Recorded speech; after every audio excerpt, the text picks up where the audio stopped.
Hi and welcome along to ESG Augsburg.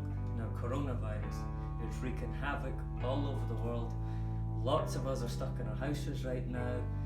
The shops, people are buying up everything. We can't even get decent food right now. The bars, restaurants are all in lockdown too.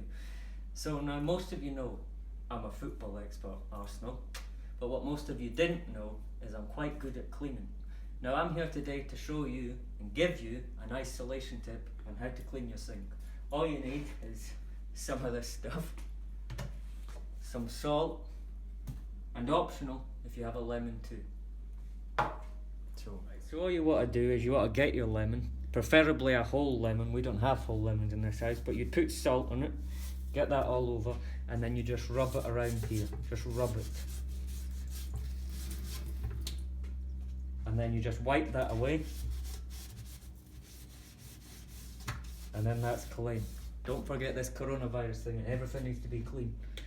But we don't have whole lemons today, so I'm going to use some of this.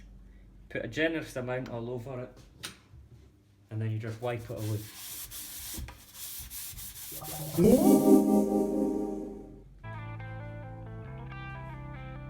So, as I've been saying about this coronavirus, we will beat it, everything will get back to normal, so follow the instructions out there, and the ESB will be back again sometime soon. We will beat this.